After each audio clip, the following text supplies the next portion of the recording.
They had it all: fame, money, mansions, and crowds chanting their names. For a moment, it looked untouchable, like success had locked itself in place. But Hollywood doesn't take everything away in one night. It lets people disappear slowly, quietly, while the lights stay on somewhere else. This is not a story about scandal or a single bad decision. There are no clear villains and no dramatic final scene. What happens instead is almost invisible. Phone calls become rare. Invitations stop arriving. Roles go to someone younger, easier, more convenient. No one says goodbye. No one explains. Hollywood doesn't fire you, it simply stops answering. And the silence stretches on until absence feels normal. These aren't movie plots. They are real lives that unraveled piece by piece. Every person in this story once stood at the center of popular culture, familiar faces who felt impossible to replace. None of them lost everything overnight. They lost it gradually, until no one noticed they were falling anymore. And when they did fall, the cameras didn't leave, they just changed angles. Because the most dangerous moment in Hollywood isn't failure. It's the moment when no one is watching closely enough to see you disappear. For a generation, Margot Kidder wasn't just famous, she was trusted. As Lois Lane, she wasn't a decoration beside a superhero. She was sharp, relentless, fearless, the woman who chased truth headfirst and never apologized for taking up space. Audiences didn't just recognize her face, they believed her. Hollywood loved that kind of confidence when it fit neatly inside the frame, when it made the story feel alive and controllable. For a while, everything worked. Roles came. The image held. Margot looked like someone built to last, intelligent, outspoken, different, in a way that felt refreshing rather than threatening. But slowly, the edges that once made her compelling began to feel inconvenient. She was candid. She spoke her mind. She didn't always soften herself to make others comfortable. Somewhere along the way, admiration started to turn into discomfort. And discomfort is where Hollywood's patience usually ends. Then reality intervened in a way no script could soften. In 1990, a serious car accident left Margot temporarily paralyzed and financially devastated. Medical bills replaced paychecks, debt stacked up quietly. Recovery took time Hollywood rarely waits for, and while she was healing, something else happened in parallel. The phone stopped ringing the way it used to. The urgency disappeared, not overnight, but gradually enough that no one could point to a single moment and say, "This is when it ended." When success depends on momentum, how long can anyone afford to stand still before being left behind? By the mid-1990s, Margot had slipped completely out of public view. When she resurfaced in 1996, it wasn't at a premiere or a comeback interview. Police found her living among cardboard boxes, her appearance altered, her mental health unraveling. The images shocked the public, but the shock didn't come with understanding. Headlines focused on contrast, not context. Lois Lane had fallen and people stared, unsure whether to feel sympathy or disbelief. If the industry teaches you how to fly, who is responsible for the landing when the ground suddenly disappears? What followed was a familiar pattern. Attention returned, but only in fragments, only when her condition made for a disturbing headline. The cameras didn't leave, they adjusted.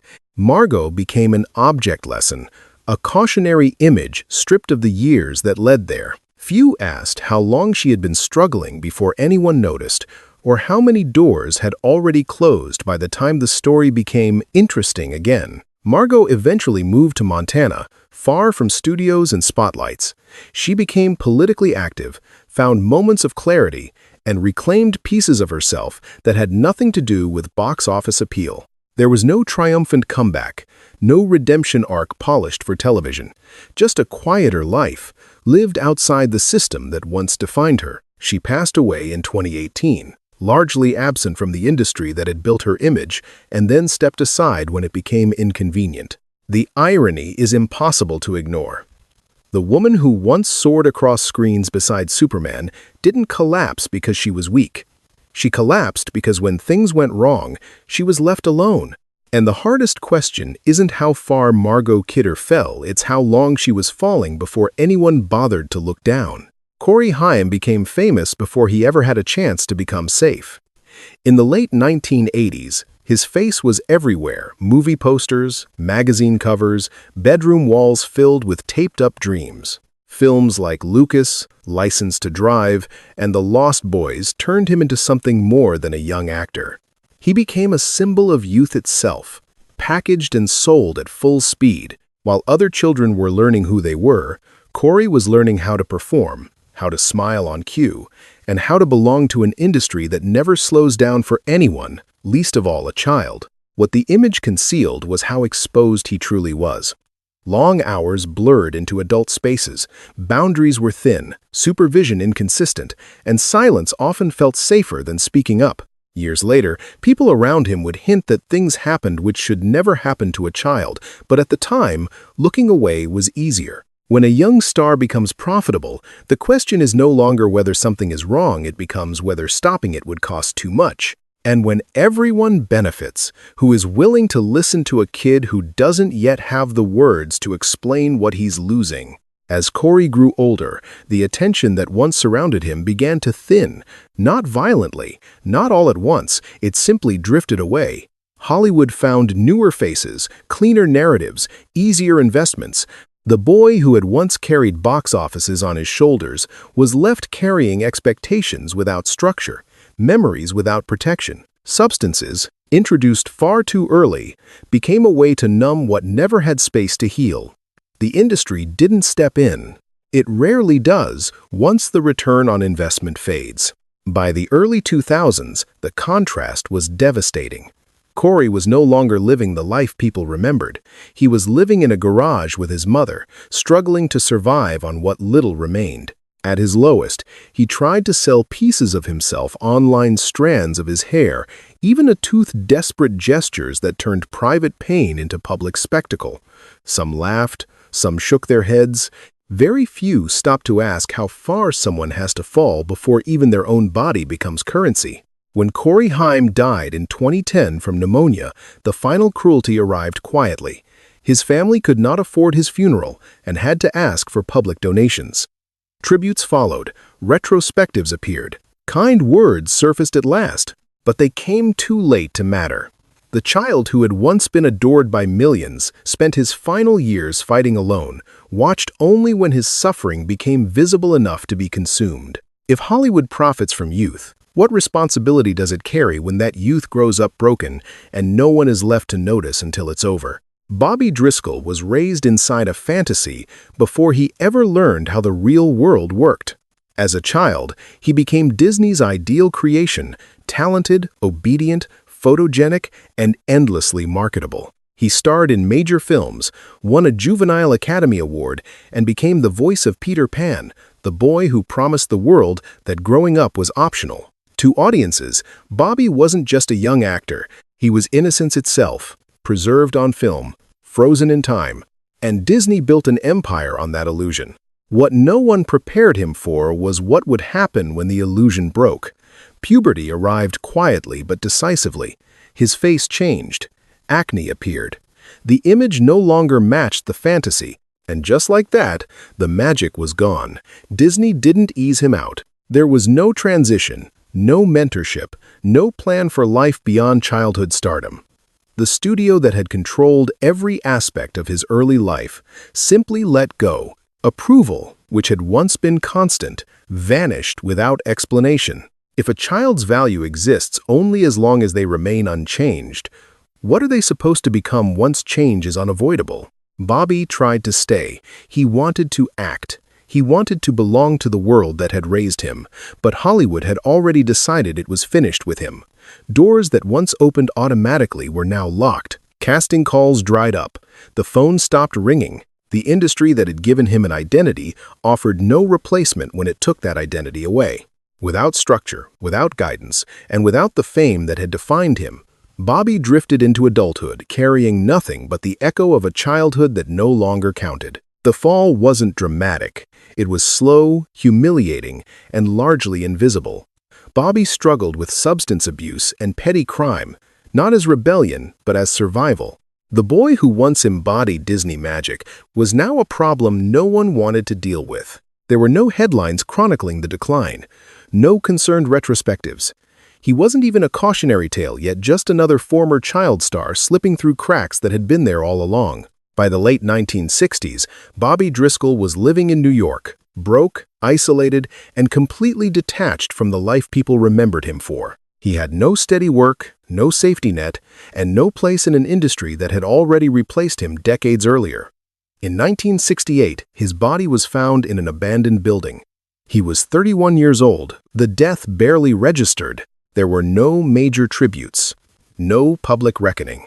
The discovery was treated as an anonymous case because by that point, anonymity was all he had left. The cruelty of the irony is impossible to ignore. Bobby Driscoll gave voice to Peter Pan, a character built on the fantasy of never growing up. Yet the industry that sold that fantasy destroyed him the moment he did. He wasn't ruined by rebellion or excess. He was erased by growth itself. And the most devastating part of his story isn't how it ended. It's how thoroughly he was forgotten long before the end arrived. Gary Coleman became famous in a way few child actors ever do instantly, completely, and everywhere at once. As Arnold Jackson on Different Strokes, he wasn't just a character on television, he was a cultural reflex. One line, one look, and the entire country responded. His face sold the show. His timing carried it. For a while, it felt as if the series rested on his shoulders, and the checks reflected that. Gary earned millions before he was old enough to understand what money actually meant. What audiences didn't see was how little control he had over any of it. Gary suffered from serious health issues from a young age, including kidney disease that required multiple transplants and permanently stunted his growth. While the show laughed, his body struggled to keep up. And while the money flowed in, it flowed past him. Contracts were signed by adults. Decisions were made without him. His parents and business managers controlled his earnings, his schedule, and ultimately, his future. When a child is the product, who exactly is the product meant to belong to? By the time Gary reached adulthood, the illusion collapsed. The fortune was gone. He sued his parents and his manager, and he won. On paper, justice was served. In reality, it changed nothing. The money could not be recovered. The career that depended on childhood had already expired. Winning in court didn't give him back a sense of agency or a place in an industry that had already moved on. The laugh track had ended, and no one had taught him what came next. What followed was a long, grinding struggle for relevance and stability. Gary tried to work. He took security jobs. He sold autographs. He appeared in tabloids not as a star, but as a spectacle the former sitcom kid caught in public arguments, financial disputes, and personal breakdowns. The same catchphrase that once made audiences smile now followed him like a shadow, flattening his entire life into a joke he could never escape. When your identity is built by others, how do you survive once they stop maintaining it? When Gary Coleman died in 2010 at the age of 42, the response was muted and strangely distant. People remembered the character more clearly than the man. Reruns continued to air, the laughter continued, but the reality behind it remained unresolved. Gary had made millions for an industry that never taught him how to live without applause. His story doesn't end with a shocking collapse. It ends with something colder, the realization that talent can make you famous, but it cannot protect you. And once the cameras stop rolling, the child who carried the show is left alone to carry the consequences. Loni Willison didn't enter Hollywood as a child who didn't know better. She arrived as an adult, physically strong, mentally capable, and seemingly in control of her own direction. As a fitness model and a former Baywatch actress, she represented something Hollywood has always valued: visibility without complication. Her body fit the frame. Her image made sense. She didn't need to be loud or controversial. She only needed to be seen. For a while, that was enough. Photo shoots came easily. Appearances followed. Attention didn't feel dangerous yet. When you're young, healthy, and admired, it's easy to believe that the system rewarding you will continue to do so. Loni wasn't reckless. She wasn't infamous. She wasn't burning bridges. She was simply existing in an industry that confuses attention with security. Then the structures holding everything together began to weaken. A turbulent marriage. A very public divorce. Emotional strain that never fully healed. These weren't headline scandals. They were private fractures that accumulated quietly. As work slowed, instability crept in. Substance use followed, not as spectacle, but as a coping mechanism. Mental health struggles intensified. And as her life became harder to manage, the industry didn't intervene. It never does. Hollywood doesn't rescue people. It replaces them. What makes Loni Willison's story especially cruel is what happened next.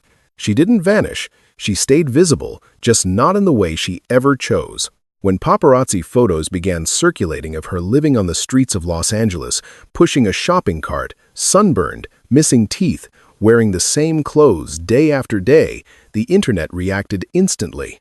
Shock. Comparison. Disbelief. How did this happen? Became entertainment. Her collapse became content. There is something deeply unsettling about watching a person's breakdown documented in real time. The same cameras that once sold her image now sold her deterioration. And every time those photos resurfaced, they stripped another layer of humanity away.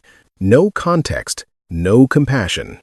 Just before and after thumbnails designed to make viewers stare a little longer, when does observation cross the line into consumption? Loni was occasionally approached by reporters, asked the same questions again and again. Did she want help? Was this her choice? Was she refusing assistance? The answers didn't matter. The narrative had already been written for her. A woman on the street must be explained, simplified, reduced. Rarely does anyone ask how many systems failed before it reached that point, or why survival itself is treated as defiance. Unlike the others in this story, Loni Willison is still alive. And that may be the most uncomfortable part. There is no ending to soften the tragedy, no retrospective tribute, no lesson neatly wrapped in hindsight. Her life exists in an unresolved present, where suffering doesn't conclude, it just continues, largely ignored except when it can be photographed. Hollywood didn't blacklist her. It didn't condemn her. It did something colder.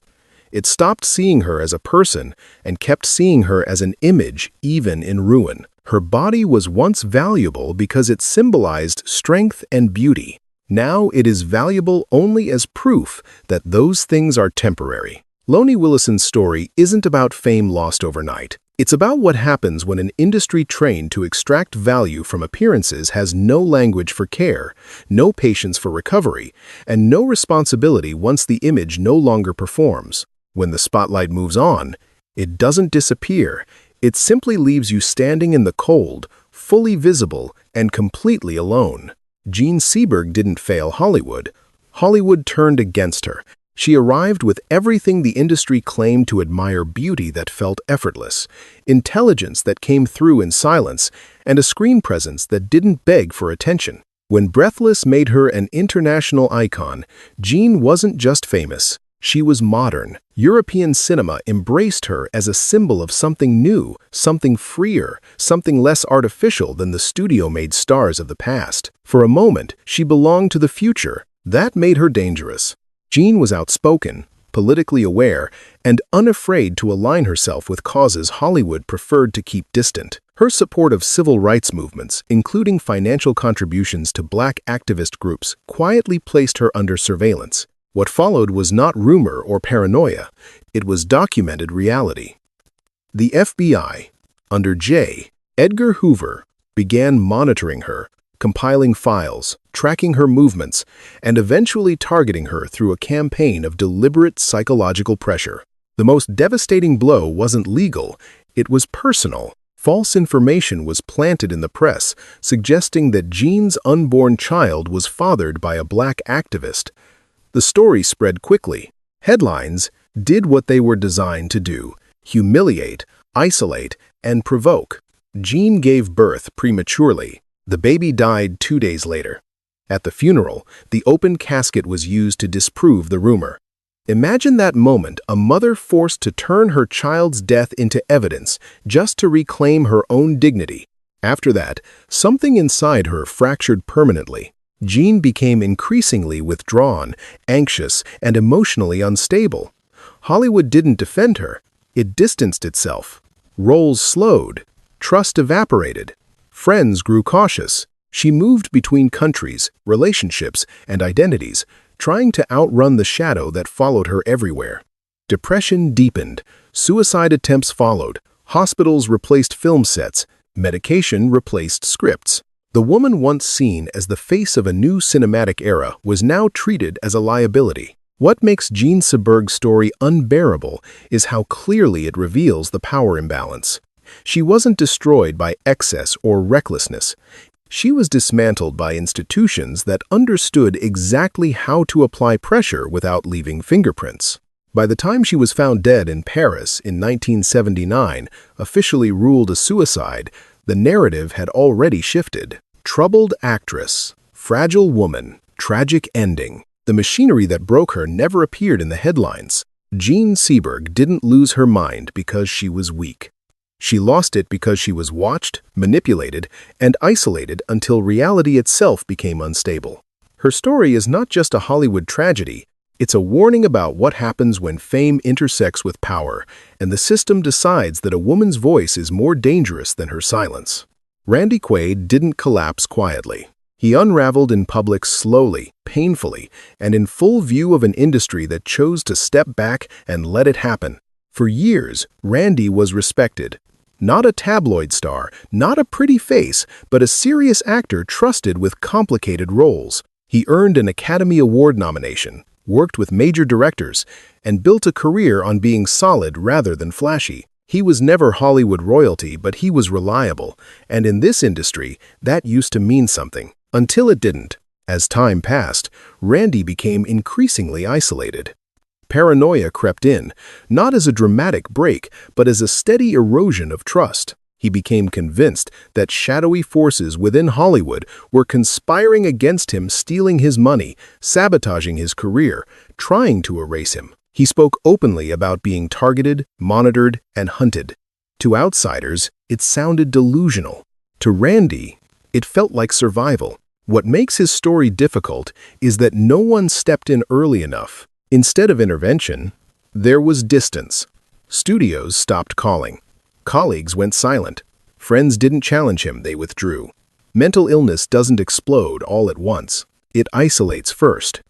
And Randy was left alone inside his own fears. Legal trouble followed, evictions, arrests, fleeing across borders.